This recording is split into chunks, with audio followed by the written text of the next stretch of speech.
Test, test, 1, 2, 3. Ariel, let me swap with you your spot. Okay. Yeah, I want her service on that. I'm gonna jump over where she is. Okay. Where am I going? He's gonna be right here. Yeah, I want to camp from. Never mind. You come on out. Here. Yeah. Okay. You come on in. I'm gonna tie on you. You got a minute. I'm not seeing anybody.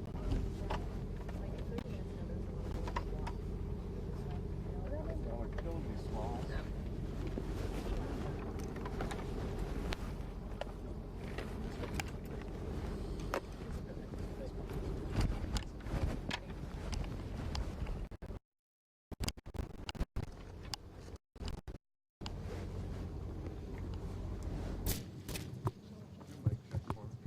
Mic check 1, 2, 3, 4. Keep going. We're live right now. The YMCA campus. Oh, shit. I'll try to keep it out of everybody's shot. But, It is what it is. You have another one? Matthew. You should be down here. Live right now. Getting good sound for CIO. We're streaming the application to be able to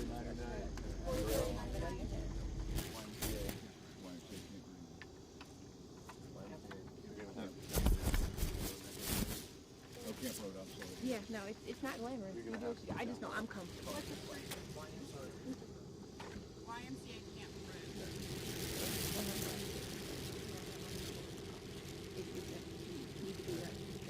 You okay? So we kind of brought you here to provide you information regarding the success story of the recovery of 9-year-old Matthew Yarborough, and also kind of provide some insight into what goes on with a search like this and the collaborative effort from all the joining agencies that participate. So just to kind of start off with a brief timeline of events, Matthew, a 9-year-old, was up here at the camp for a week-long overnight summer camp.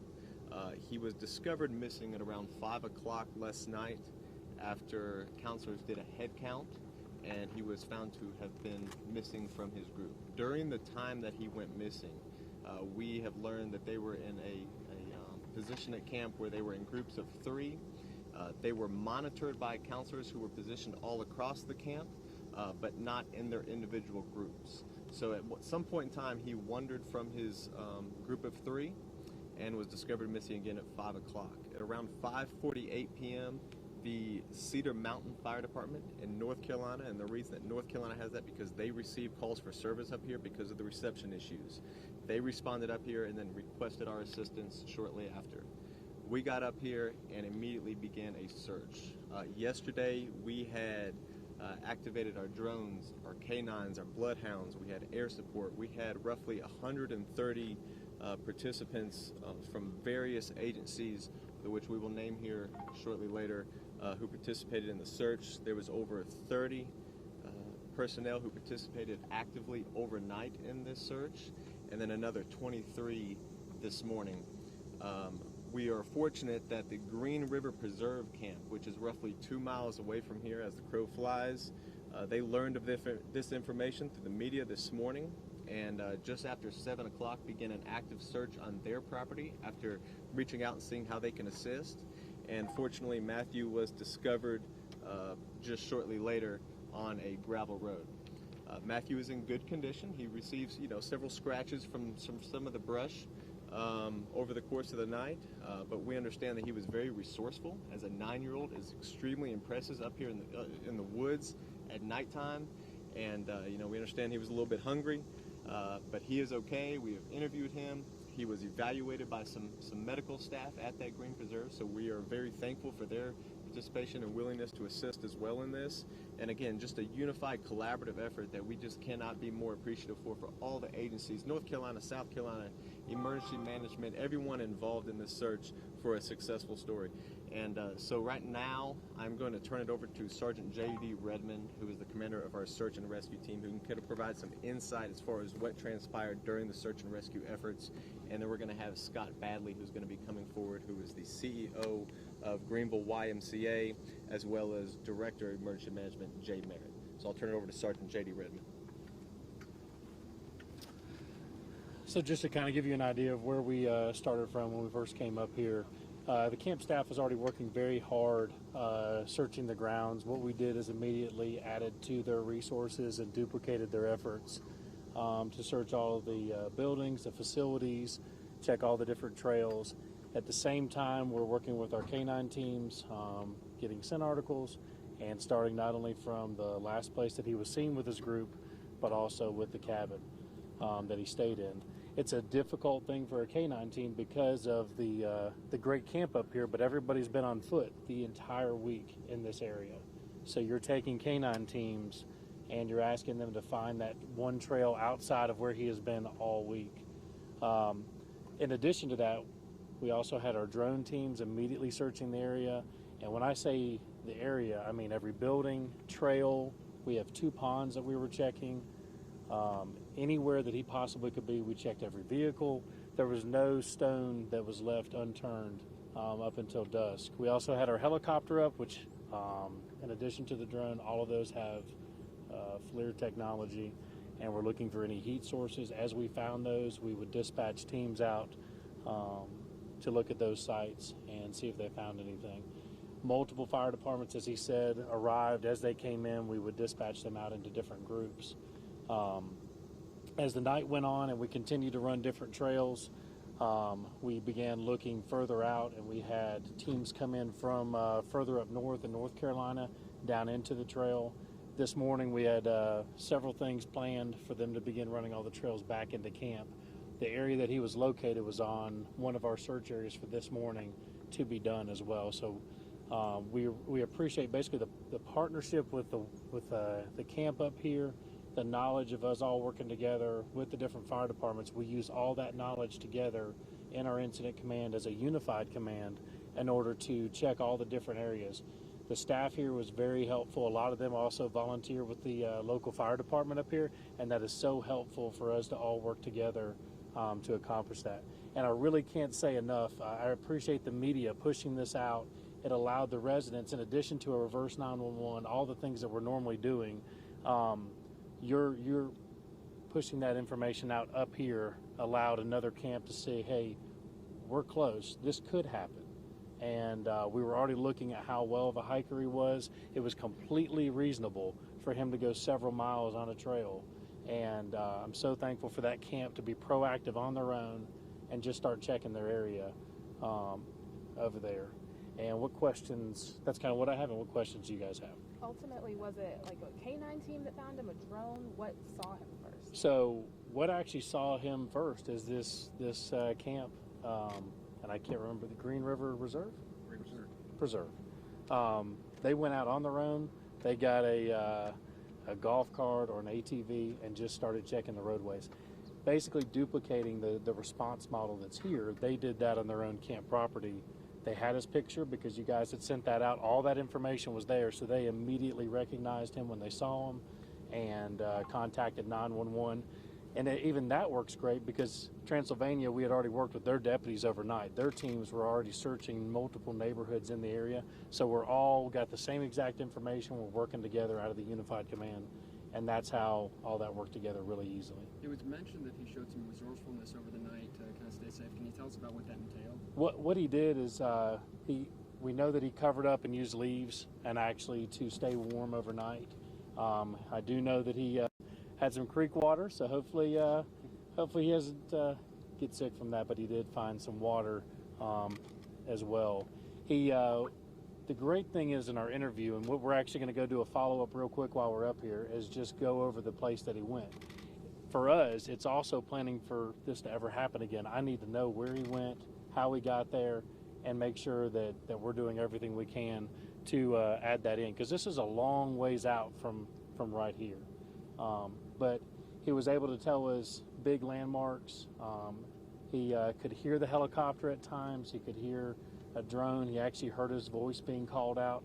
Things that we were giving our responders, hey, turn off your ATV, stop where you are, shout out his name, and listen. He just said he didn't have the voice to respond.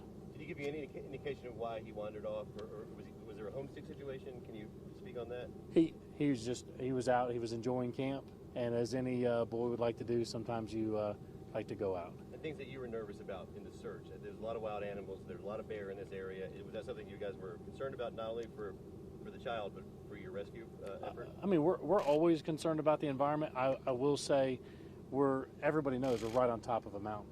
So in addition to looking out, we're also checking everything right around here because anybody could slip and fall just being up here. So those are major concerns for us is the environment.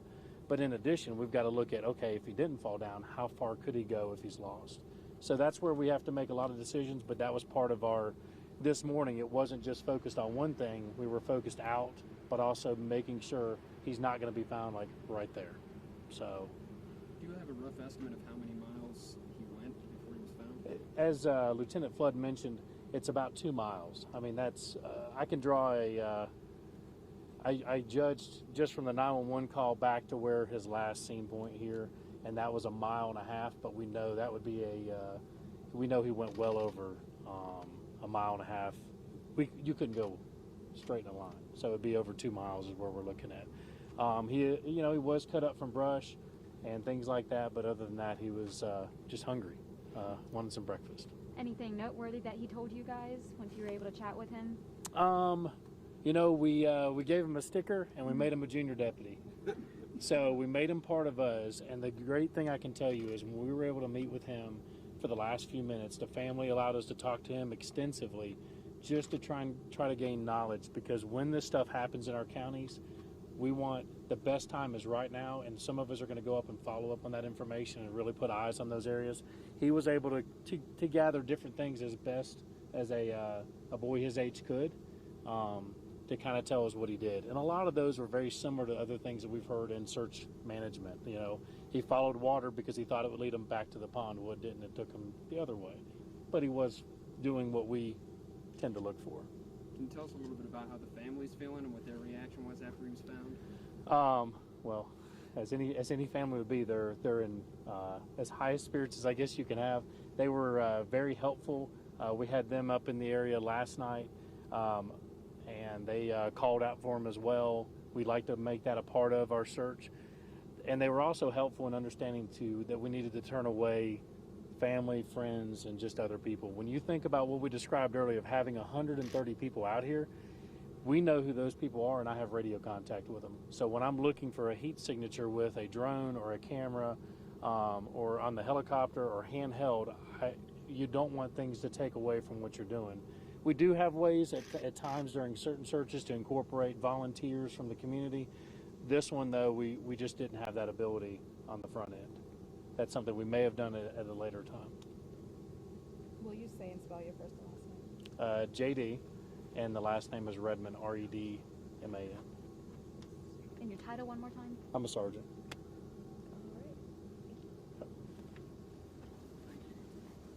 Thank you. I'm Scott Badley, president with the YMCA, and just would like to share with you that yesterday, approximately 5 o'clock, when we learned that Matthew was no longer with his group, we immediately initiated an emergency response plan where we dispatched 60 of our staff to begin a search and rescue. And approximately 5:45, whenever we were unable to locate Matthew, we reached out to the local authorities for assistance. They quickly responded and began the search, and at that point we ceased our search so that we didn't distract from their efforts and the technology that was just mentioned. Can you go into I was just going to share, the YMCA of Greenville is an accredited camp by the American Campers Association, and we've got over 300 safety steps and precautions that we put into play every day. So, we take this safety very, very seriously. And along with that, we did also notify the parents of campers who are currently in the program because we wanted them to be sure they were aware that their child is safe and what the current situation was. Can you go into detail about these groups of 3 that Matthew walked off of apparently? Well, at this time we're still investigating that, but what I can tell you is that they were involved in what we call Truddy time, and that's where they have options to choose from. All of those are staff supervised, but at this point in time they were at the Gaga pit, and following their time there, went over to the camp store, and sometime in between that period is when we believe that Matthew became separated from his group. But we're still, again, we're having discussions with staff trying to get more details about that. Scott, can you mention, because you said 300 steps, that's quite a large number. However, unfortunately, children will be children. Does this mean now we're going to increase the number of steps when it comes to security? Because unfortunately, one got away. Well, that's certainly possible, but I think major emphasis just on restepping existing policies and procedures, just to make sure that we followed everything that we should, and that we review each one. And is there anything there that we can further tweak and get better at? Have there been similar incidents like this at the camp in the past? No, there have not. In my experience, nearly 16 years here, we have not. We've had a very, very good track record of keeping our children safe, and I also do want to mention, because we've had such a tremendous group of support behind us, that we can't thank enough the 127 first responders from these multiple agencies that you've heard from, and I would also like to list them, please, because I think it's so noteworthy, the great work that they've done. Greenville County Sheriff's Office, Cedar Mountain Fire Department, Greenville County EMS, Transylvania County Sheriff's Office, Transylvania Emergency Management, Emergency Response Teams, Conisty Fire Department, River Falls Fire Department, South Carolina Foothill Search and Rescue, South Carolina Task Force 1 and 6, the FBI, the Red Cross, and Verizon Wireless, and then certainly our staff of 60 who started the search. It's been a tremendous team effort, and anyways, we're just very thankful for all those involved. How much camp did Matthew have left? How many days of camp did he have left of his tenure?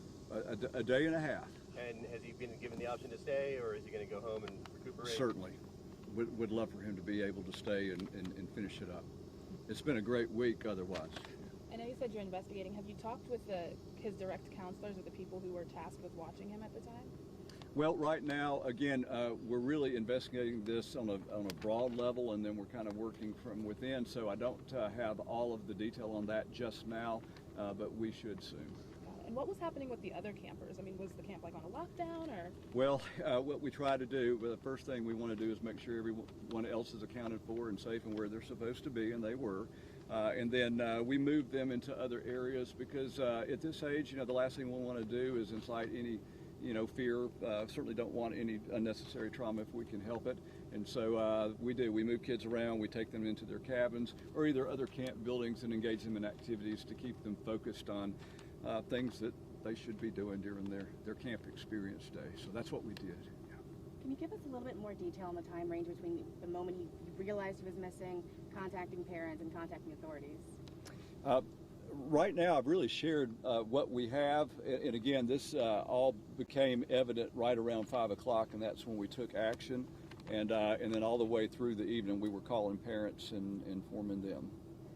You kind of said it, but just clarification. Camp didn't stop just because you went missing. Like you said, you moved folks around. So did everybody become, in a sense, kind of on a lockdown, or did things kind of try and progress while also searching? Well, from the staffing standpoint, yes, okay. We most definitely put some extremely tight controls.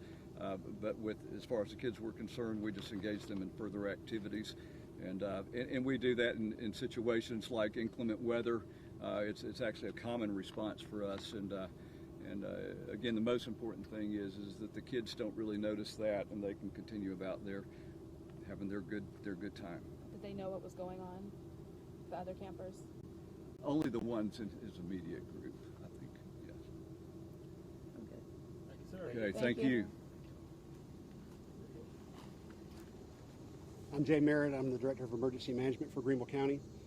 What we provided to the scene was the resources of a lot of the searchers.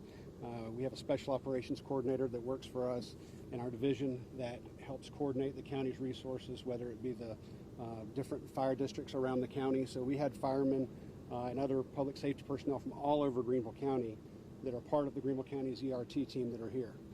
We give special thanks to those chiefs that allow their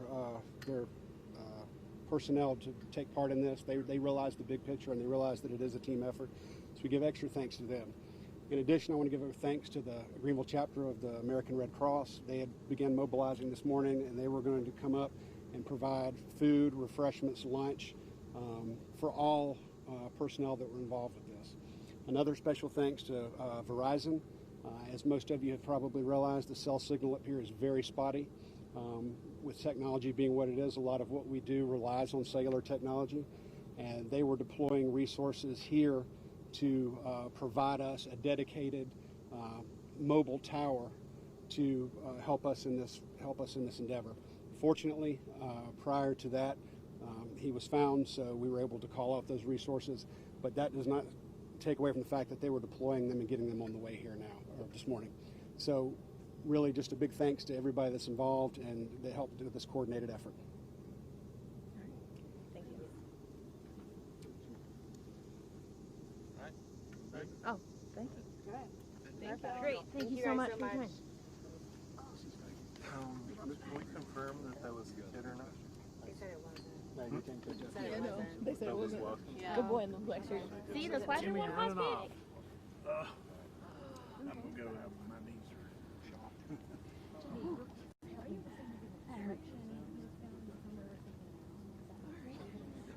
That way? Yeah. Yeah, that was completely as you wind through.